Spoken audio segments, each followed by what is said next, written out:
Assalamualaikum dan salam sejahtera. Anda sedang menonton Agenda Awani secara langsung dari studio Awani Bukit Kewangan.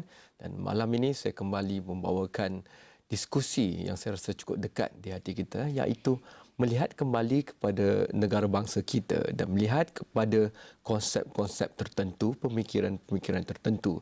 Dan biasanya kadang-kadang orang berfikiran bahawa kita bergerak maju menuju ke depan, tapi kadang-kadang kita juga perlu berhenti sejenak untuk memikirkan semula beberapa perkara. Dan dalam konteks itu, saya sentiasa berterima kasih kepada organisasi yang bernama Ideas ini kerana mereka kerap memberikan saya perspektif untuk masuk ke dalam pelbagai cara melihat Malaysia. Dan salah satu inisiatif yang sedang mereka lakukan sekarang adalah untuk bekerjasama dengan UNIMAS di Sarawak dan mengadakan suatu syarahan kebangsaan, siri syarahan kebangsaan, National Lecture Series. Yang pertamanya akan bermula dengan tajuk tentang rasuah, dan kemudiannya melihat juga kepada pembinaan kedamaian dan bagaimana kita boleh mendamaikan sejarah, dalam arti kata kepada sejarah-sejarah alternatif. Itu saya akan terangkan kemudian. Dan juga kita melihat ke arah pembinaan universiti yang liberal, apakah maksud liberal itu bagi mereka, dan juga keadilan ekonomi kepada mereka yang berada di 40% ke bawah di Malaysia, dan mungkin bukan saja di Malaysia, tapi kerana Malaysia juga ingin memimpin dan melihat ke arah antarabangsa, 40% di arena antarabangsa itu juga mungkin menjadi satu penanda aras yang baik. Tapi saya akan terus hanya memperkenalkan Ketua Eksekutif Ideas, Wan Saiful Wan Jan, kerana beliau yang lebih arif tentang perkara ini. Tetapi mungkin saya nak bermula bukan bercerita tentang syarahan bersiri ini, tetapi tentang idea yang asas, seperti idea tentang menentang rasuah contohnya. Kerap kali kita, apabila kita terserempak ataupun menyertai sesuatu inisiatif itu, kita terus mengikutnya tanpa mungkin menyedari apa yang bermula sejak asal. Dan dalam konteks rasuah, saya rasa ramai yang mungkin tidak lagi membaca ataupun mengetahui tentang buku ataupun tulisan-tulisan ilmiah yang ditulis oleh pemikir-pemikir awal di Malaysia, intelektual awal, tentang bagaimana hendak menangani rasuah ini. Dan salah seorangnya adalah Profesor Syed Hussein Alatas. Beliau telah pun meninggalkan kita, tapi pemikiran beliau saya rasa begitu dekat di hati ramai daripada kita yang berfikir tentang perkara-perkara seperti ini. Dan saya rasa itu juga yang ada di benak hati Ideas, kerana orang yang pertama akan membentangkan siri syarahan ini adalah Dr. Syed Farid Alatas yang kini berada di universiti di Singapura, iaitu National University of Singapore and US. Dan mungkin saya ingin terus kepada Wan Saiful tentang perkara ini. Wan Saiful sentiasa bercakap tentang rasuah apabila di Sarawak ini, bila ada ke lapangan, bercakap tentang pembangunan negara yang berasaskan kebajikan dan sebagainya. Tapi dalam konteks rasuah ini, saya rasa pemikiran yang dilangsungkan, yang mungkin kita nak bayangkan Malaysia tanpa rasuah itu, mungkin kita perlu kembali dan melihat kembali definisi kita, pendekatan kita dan pemikiran kita tentang rasuah dan keadaan kemasyarakatan kita. Itu yang dimulakan oleh orang seperti Profesor Syed Hussein. Dan dalam konteks itu, soalan pertama yang terlintas di kepala saya apabila melakukan kajian terhadap perkara ini, bagaimana kita nak bayangkan Malaysia tanpa rasuah jika kita tidak boleh langsung fikirkan keadaan di mana tidak ada rasuah itu berlaku contohnya. Mungkin dalam konsep satu keluarga kita boleh bayangkan. Mungkin juga kalau kita panjangkan pada satu barisan rumah jiran-jiran kita boleh panjangkan. Tapi di luar batasan itu, saya mengambil pendekatan ataupun pemikiran yang saya pinjam daripada Profesor Syed Hussein dalam hal ini. Kalau beliau bandingkan di Singapura itu yang paling kurang orang terdedah kepada rasuah, Malaysia mungkin sederhana, tetapi di negara lain itu dengan teruknya orang terdedah. Jadi bagaimana mungkin kita boleh bayangkan satu negara tanpa rasuah jika kita sukar untuk melihat di depan mata kita perkara seperti itu di mana-mana negara di seluruh dunia. Pandangan saudara Wan. Ya, seperti yang disebut tadi, kami di Ideas akan memulakan siri syarahan kebangsaan ini di Universiti Malaysia Sarawak bermula pada besok. jam 2.15 petang kita mula di kampus di Kota Samarahan. Dan topiknya ialah mengenai bayangkan Malaysia tanpa rasuah. Saya rasa pemilihan Dr. Syed Farid Al-Atas yang merupakan seorang pakar dalam bidang sosiologi telah kami buat berdasarkan keyakinan kami bahawa kita perlu melihat aspek rasuah ini dari aspek kemanusiaannya. Sebab ada beberapa faktor yang mempengaruhi perkembangan rasuah di mana-mana tempat. Dan biasanya bila kita bercakap mengenai rasuah, kita sering bercakap mengenai faktor undang-undang, pencegahan melalui undang-undang, peranan badan-badan yang bertanggungjawab untuk mencegah rasuah dan sebagainya. Tetapi kita jarang bercakap mengenai bagaimana masyarakat telah dibiasakan ataupun telah imun dengan konsep rasuah. Sehingga kadang-kadang bila bercakap mengenai rasuah, kita tak terasa bahawa benda itu satu perkara yang salah. Jadi ini yang cuba kita timbulkan dalam topik perbincangan kita besok dalam siri syarahan ini. Dan kita bukanlah nak mengatakan bahawa mungkin satu masa nanti rasuah boleh dihapuskan 100%. Saya rasa ini satu perkara yang tidak mungkin berlaku. Apa yang mungkin berlaku sebenarnya ialah kadar rasuah itu boleh diturunkan. Dan kita perlu bermula dengan bayangan bagaimana bentuk negara kita. How should we be? How could Malaysia be? Sekiranya kadar rasuah berada di tahap yang paling rendah. Jadi dalam siri syarahan ini kita berharap supaya kita boleh menimbulkan atau mencetuskan idea-idea baru mengenai gambaran bagaimana Malaysia boleh berkembang, bagaimana rakyat boleh hidup dengan suasana yang tertentu apabila kadar rasuah dapat diturunkan. Itu satu pemikiran yang menarik dan saya kesal kerana tidak dapat terbang ke Sarawak besok. Tetapi tak apa, saya akan dapatkan maklumatnya daripada saudara Wan. Kita pergi rehat yang pertama. Tapi apabila kembali nanti, ramai orang yang merasakan mereka tahu tentang rasuah. Tetapi melihatnya daripada sudut empirikal atau berasaskan fakta, itu penekanan Profesor Syed Hussein yang paling penting. Apa pun yang kita buat, andaian, hipotesis ataupun teori, mesti berasaskan nilai-nilai empirikal, barulah kita boleh melihatnya dengan lebih strategik. Maka jika kita bermula pada tahap itu, bagaimana diskusi dan siri syarahan ini dapat meletuskan kembali satu fokus kajian, sumber dan sebagainya untuk kita memerangi rasuah ini dalam aspek pemikirannya dahulu dan kemudian ini diturunkan kepada masyarakat supaya masyarakat boleh melihatnya bukan hanya kerja kepada pihak berkuasa untuk memerangi perkara ini, tetapi sebenarnya ia balik kepada individu yang membentuk asas kepada masyarakat dalam sebuah negara itu untuk memerangi perkara ini. Itu kita bincangkan selepas ini.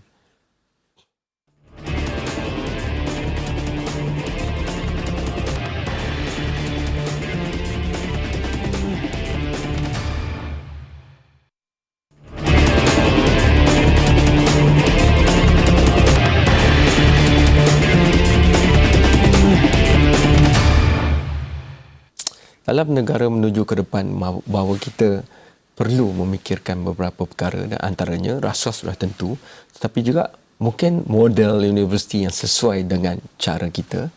Dan saya ingat lagi kata-kata bekas Naib Chancellor USM, Profesor Tan Sri Zul dalam perjumpaan Naib Chancellor sedunia yang berlangsung di Durban tidak lama dahulu, bahawa mereka mengakui bahawa universiti-universiti dunia dan sistem yang ada sekarang sudah gagal dalam membentuk negara ataupun masyarakat antarabangsa yang lebih baik dalam konteks melihat ke 40% yang terbawah di dunia masyarakat yang begitu melarat.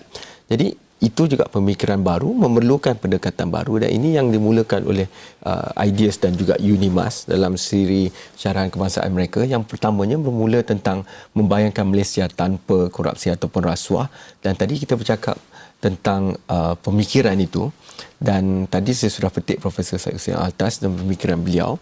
Kita boleh beli ataupun pergi saja ke dalam talian untuk melihat ulasan tentang penulisan beliau tentang perkara ini.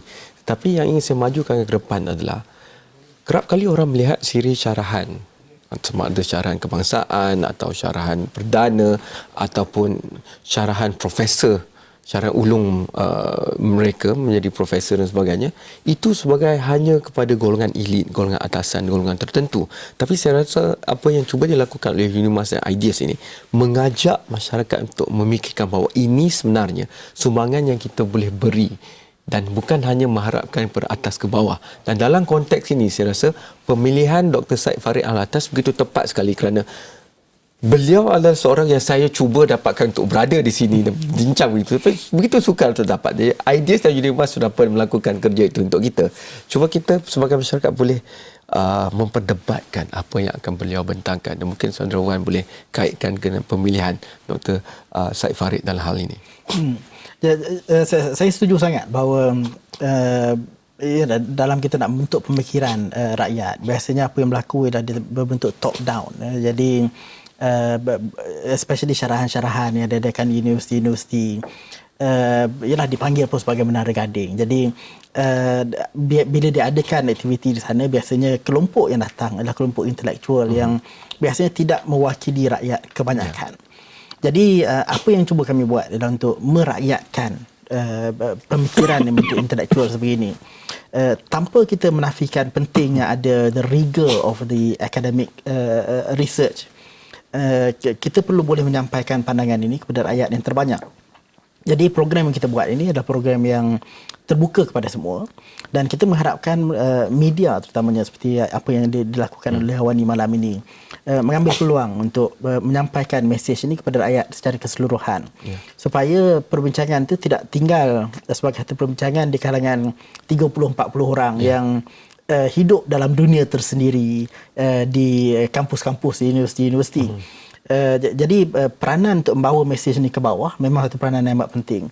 Dan saya rasa kita tak boleh nafikan bahawa media memainkan banyak peranan dalam hal ini dan begitu juga dengan kehadiran rakyat secara umumnya kepada program-program yang dianjurkan. Dan saya rasa ia menyenangkan kita lah, pengguna rakyat, kerana saya nak mencari penulisan daripada tahun 1960-an sampai sekarang itu memang kerja yang banyak. Tetapi saya rasa Dr. Syed Farid Alatas boleh membawa pemikiran Profesor Syed Hussein itu dan meletaknya dalam perbandingan kontemporari ataupun terkini. Dan beliau sekarang berada di Singapura, negara yang dikatakan paling tidak terdedah kepada rasuah di rantau Asia Tenggara, dan melihatnya bandingkan dengan Malaysia dan juga negara-negara lain dan pemikiran-pemikiran baru dalam hal ini. Dan dalam konteks itu, selepas besok 19 bulan 23 Oktober bulan depan juga akan ada satu lagi imajinasi yang perlu dilakukan oleh anda semua kalau mengikut Ideas dan Unimas. Bayangkan Malaysia yang boleh selesa ataupun akrab dengan sejarah alternatif yang ada dalam warisan kita. Contohnya mungkin sebelum tahun 1957 itu ada banyak perjuangan menuntut kemerdekaan yang berlaku. Ada yang mendefinisikannya sebagai puak kiri dan kanan, komunisme, sosialisme tercampur aduk dalam kekalutan pada ketika itu. Tetapi dengan faedah beberapa dekad ke depan dan dengan faedah boleh meneliti sejarah yang sudah pun berlaku, bagaimana kita masyarakat sekarang melihat kembali ke belakang dan menerima apa yang terjadi itu sebagai apa yang sudah terjadi, tetapi mengambil sejarah dan pengajaran daripada itu menuju ke depan. Kita tahu baru-baru ini sebuah filem yang menunjukkan kembali dalam erti kata tafsiran mereka, pengkarya terhadap apa yang berlaku itu menimbulkan reaksi kini tentang definisi perkara lalu. Tapi saya rasa itu satu contoh di mana jika kita tidak memikirkan tentang perkara ini, maka kita akan sentiasa hanya memberikan reaksi berdasarkan perasaan kita sendiri berbanding dengan pemikiran yang lebih mendalam dan meluas tentang perkara ini. Mungkin itu apa yang cuba dilakukan. Dan kalau boleh saya komen dengan itu, sebab isu sejarah alternatif ini adalah satu isu yang saya sebenarnya agak pelik kenapa yang jadi terlalu sensitif apabila dibincangkan di Malaysia. Sedangkan sejarah yang berlaku mempunyai banyak tafsiran. Kita terlalu obses kadang-kadang di Malaysia, terlalu obses dengan tafsiran untuk menyatukan, untuk menjadikan satu sahaja tafsiran yang dianggap sebagai tafsiran rasmi. Selain dari itu, bukan dianggap sebagai tafsiran alternatif, tapi dianggap sebagai tafsiran yang menyeleweng. Dan bagi saya ini satu perkara yang agak tidak sihat dalam kita nak membentuk sebuah masyarakat yang maju, sebuah masyarakat yang berdaya fikir kritis. Kita perlu membebaskan pemikiran kita agar kita boleh menelaah dan kita boleh mentafsirkan apa yang berlaku di zaman lepas dengan tafsiran kita yang tersendiri. mungkin salah, mungkin tidak disetujui, tapi yang pentingnya ada kebebasan untuk kita explore topik-topik ataupun isu-isu yang timbul dalam sejarah negara kita. Sebab ini memang perkara yang pernah berlaku. Obviously, sukar untuk kita tafsirkan kenapa sesuatu perkara berlaku. Yang boleh kita buat ialah kita extrapolate, kita secara ringkas kita meneka apa yang berlaku dan kenapa ia dilakukan.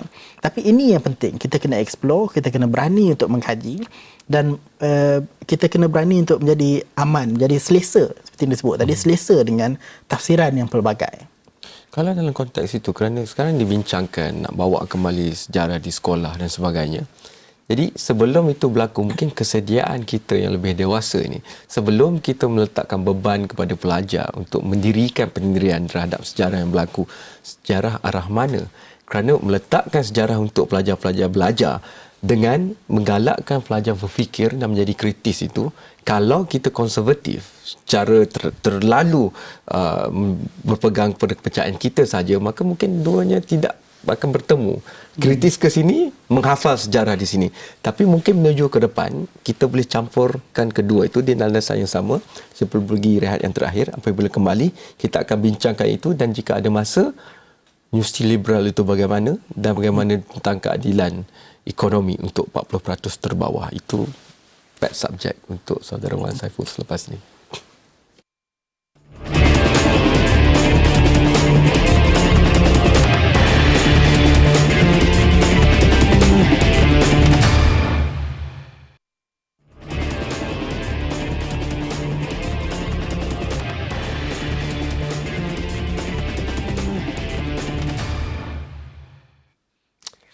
Bagaimana agaknya kalau kita ada peluang untuk balik ke zaman dulu dan melihat sejarah itu berlaku? Mungkin tidak akan dapat kita melakukan perkara itu, tetapi kita boleh melonjakkan idea dan pemikiran yang kita ada ke masa lalu dan melihat pandangan-pandangan orang lain tentang perkara yang sama contohnya, dan itu boleh bukan menjadi satu pertelingkahan, tapi mungkin boleh melengkapkan teka-teki ataupun persoalan yang masih lagi ada hingga ke masa kini, contohnya perbandingan fakta dan sebagainya.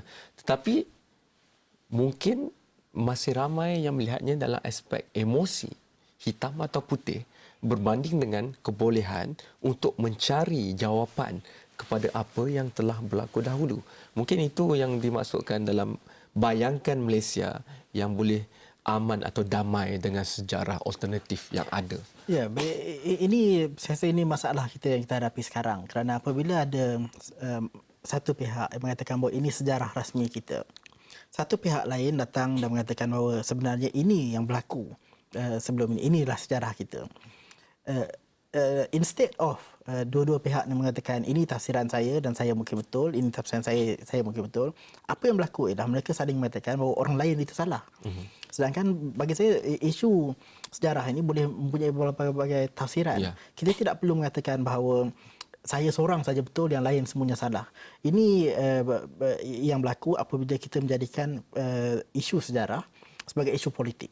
Dan ini merupakan satu perkara yang saya amat kesali, kerana sepatutnya kita bangga dengan kepelbagaian tafsiran.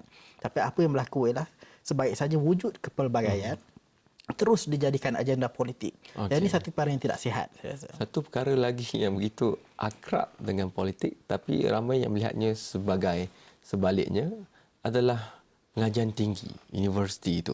Dan sekarang semakin hampir dengan pelihara kampus, yang ramai juga yang suka tapi ramai lagi yang kecewa kerana kenapa harus politik kampus hanya diwarnai oleh politik semasa di luar. Kenapa tidak politik kampus itu juga lebih idealistik dikala itulah kali pertama melihat pada pemikiran-pemikiran yang ada di seluruh dunia dan ingin melakukan pemilihan sendiri tentang pelbagai perkara. Biarlah mereka melakukan kesalahan itu contohnya. Mungkin itu satu aspek mikro yang ada pada pemikiran sebuah universiti yang liberal. Mungkin saudara Wan boleh jelaskan. Ya, topik ini kita akan kupas lagi pada 21 November dengan penceramah kita, speaker kita Datuk Saifuddin Abdullah. Juga di UNIMAS, dan topiknya ialah mengenai ke arah pembinaan sebuah universiti yang liberal di Malaysia. Dan bagi kita liberal ini maksudnya sebuah universiti yang fokusnya ialah untuk mendalami ilmu.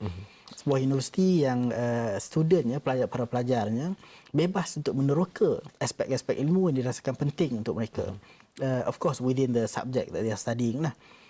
Dan juga sebuah universiti yang mana para pensyarahnya berdasarkan bebas untuk bergerak dalam mengkaji apa yang mereka nak mengkaji. Jadi daripada hanya memfokuskan kepada kebebasan berpolitik di kampus, ini mungkin lebih besar lagi dalam mungkin melihat kepada kebebasan akademik. Ya. Kebebasan untuk menelusuri, mencari ilmu ataupun fakta dalam bidang-bidang tertentu.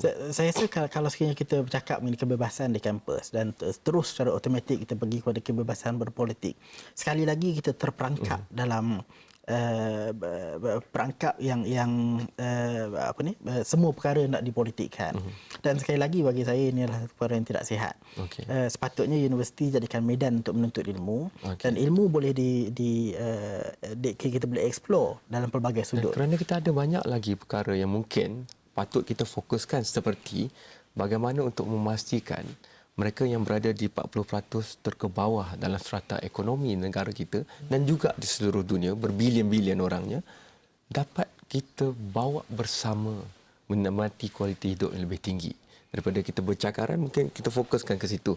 Dan mungkin itu juga topik yang terakhir dalam siri 4 ini, iaitu dengan Datuk Dr. R.T. Lainathan, bekas Presiden Malaysia Economic Association. 40% rakyat terbawah ini.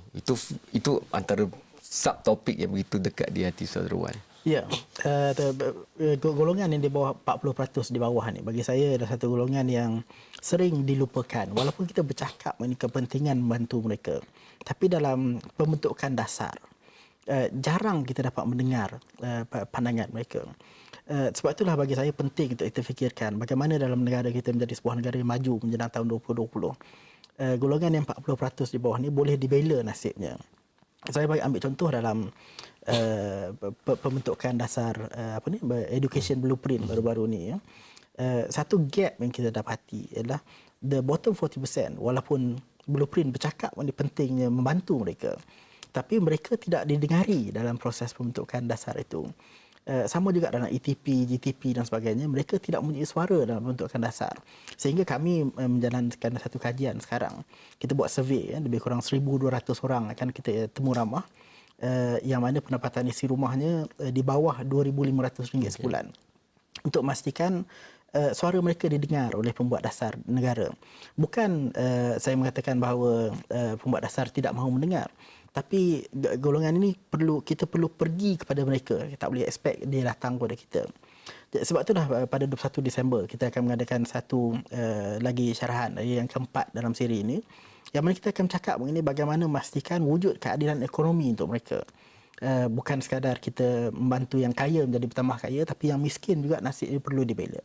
Itu juga satu persoalan global yang difikirkan oleh PBB dan pelbagai lagi agensi. Kerana the bottom billion ataupun bilion terkebawah di dunia ini, jurangnya semakin meluas kerana mungkin sistem yang kita ada sekarang tidak begitu sesuai untuk membawa keadilan kepada mereka. Mereka yang ada lebih akan sentiasa ada lebih, dan mereka yang kurang itu akan sentiasa terkebelakang. Tapi tidak semuanya seperti itu, jadi maka perlu distrategikkan pemikiran terhadap itu.